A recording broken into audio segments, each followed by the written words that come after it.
Hey, what's up YouTube? This is Keith in so-called Braintree, occupied Massachusetts nation land.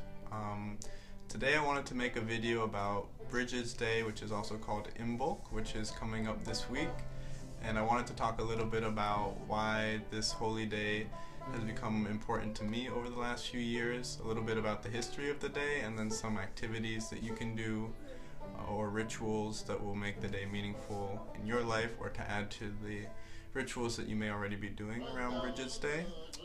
So, as some of you may know, I moved into this house a few years ago to take care of my great aunt.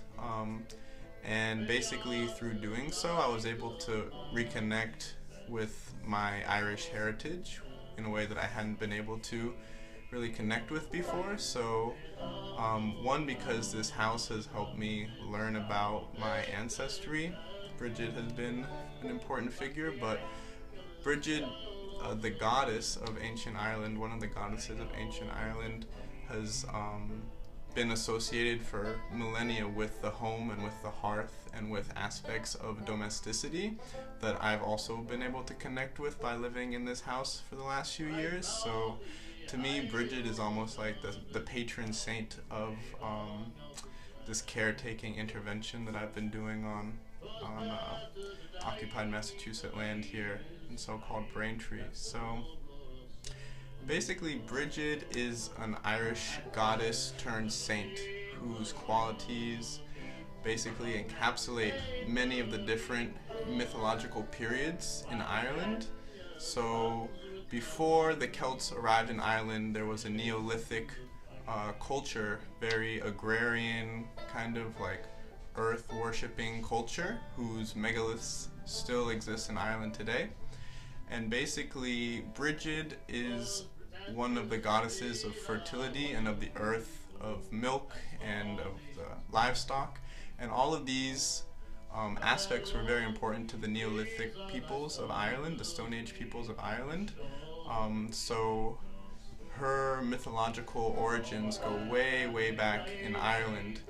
And even when the Celts came to Ireland in about 2000 BC and brought with them, metal tools and metalworking, those mythologies were incorporated into the Brigid mythology because, as you may know, Brigid is the goddess of the forge, as well as the hearth and aspects of fire like that. She is the Irish goddess of metalworking. So for the Celts who brought metalworking to Ireland, I think that the Brigid mythology incorporated the metalworking qualities of Celtic culture into the existing mythology of Brigid as an earth goddess. Another quality of Brigid that I think is really beautiful is the aspect of healing, and especially of healing water. So in Ireland there are many Brigid wells, sacred wells, that feed fresh water that people believe to have healing qualities to them. I actually got to go to one of those wells in Ireland when I went last year, which I'll talk about a little bit later. But just getting back to this idea of mythologies evolving over time, once the Christians came to Ireland, they basically incorporated Brigid, the goddess, into Saint Brigid. And now Saint Brigid occupies a very large place within the Christian religious philosophy in Ireland. And in fact, the church, the Cathedral of St. Brigid, is in a town called Kildare in Ireland, which Kildare is basically translates to something like the Church of the Oak Tree. Dare, Dara, Dor, all coming from the word for oak in Irish. So Brigid is associated with the oak tree. She's also associated with healing and water, like I said. But something very interesting happens when the British Empire, so British is like English and Scottish, that's what British means, when they began colonizing Ireland from the 1200s, but especially in the 17th century, the 1600s, when they began colonizing Ireland through Settler-Colonialism, basically many aspects of Irish culture were outlawed. The language, aspects of Catholicism, rituals and traditions were outlawed. So to me, there's also a component of Brigid mythology, which represents anti-colonialism, or people standing up for their own sovereignty in their beliefs against a colonial occupying power like the British Empire. So in fact, our family, my auntie's sister's family, came from County Wexford in Ireland, where they had a big anti-colonial rebellion in 1798. And it was after that rebellion that our family came to the United States. And it really got me thinking about how, you know, mythology can change over time, but that how, you know, there are over 30 million Irish Americans living in the United States Empire. That's a huge diasporic population, and I don't think a lot of people of Irish origin in the United States have a lot of connection to the mythologies from the homeland, and I think that that mythology was intentionally cut as part of the assimilation, and I think that it's not like mythology just went away completely. In my mind, it's almost as if Irish people who were coming to the United States in some ways had to cut the ancient mythology that they were coming from in order to assimilate into a new mythology for them, a mythology of white supremacy and capitalism and all the things that are bound up in the kind of myths of the United States. And so basically, as a settler living in the United States Empire in the 21st century, to me it's like, wow, these myths are so powerful from the old days, but it's not like I just want to recreate what they were doing back then or pieces of what they were doing back then. Because myths are always changing, I'm asking myself, what can I do in this contemporary moment to continue to contribute to the mythology of Brigid?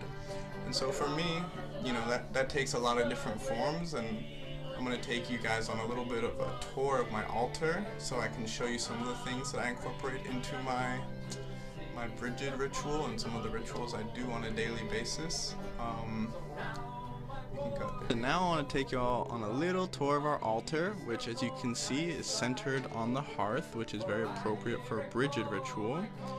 Down here, we actually have some reeds that I collected at a Brigid's well in Ireland, along with some foods that are also symbolic. Here we have garlic, which is very medicinal, some wheat that we grew in the backyard, some heads of the wheat, and potatoes, which are actually starting to sprout. I'm going to use the reeds and some of this hay to actually make a Brigid doll for Brigid's Day, which you can see how to do online. Then above the fireplace, we have the infrastructure rosary, but we also have some wool from sheep that were living at the Brigid well in Ireland, and a Brigid cross, which is a really nice thing to make on Brigid's Day. And there are a lot of really great videos on YouTube that you can look up and see how to make a Brigid's cross. Now on the actual altar for Brigid's Day, up front here you can see we have the little dish, which is where I put water. I have some water from that well from Ireland that I will put in there. We also have this pike head, which was forged by myself and Fanine, a traditional blacksmith in Ireland, which is a representation of the pikes used in the 1798 rebellion I was talking about earlier. Over here we have some acorns, again with Brigid's connection to the oak tree, and here's actually the acorn flower that we made in the last video. The red candle is another element of an altar that's often associated with Brigid's Day. And then, as you can see over on this side, another red candle. Here is actually some ash from the fire that we had on Samhain, which is basically Halloween night. So this ash is going to be spread in the garden as part of the fertility component of our Brigid's Day ritual. And right here we actually have some of the coal and the coke that my ancestors in this house used to throw into the garden to improve the fertility, which came from the coal furnace that they had back in the day. And then there's also just some little flowers here, which is another good representation of Brigid and her energy.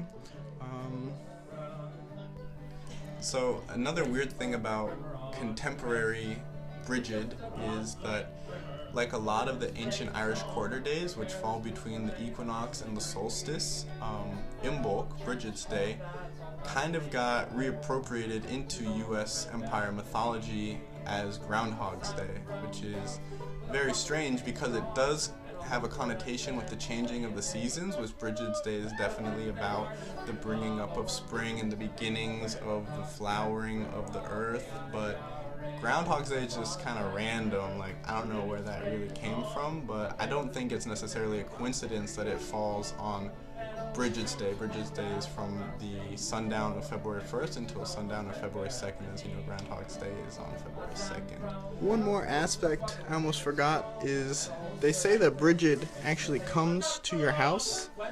You can take that however you want to for this holiday, but basically they say this is a great day to clean up your house and to really make it something that you would be, you know, feel good about having a goddess come visit. So just doing your little spring cleaning and stuff like that, this is a great time to get that done before Imbolc on Thursday and Friday.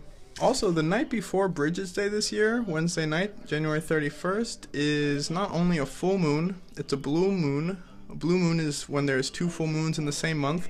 This one's also a supermoon and a blood moon. So if you're interested in those aspects of the Brigid's Day this year, as well as some of the witchier intention setting things you can do, I found a great vlog today by Anais. I hope I'm pronouncing that right, but I'm including a link at the bottom of the page if that's something you'd be interested in learning more about. And other than that, I just want to say I hope you have a great lead up to your Brigid's Day and a beautiful Imbolc.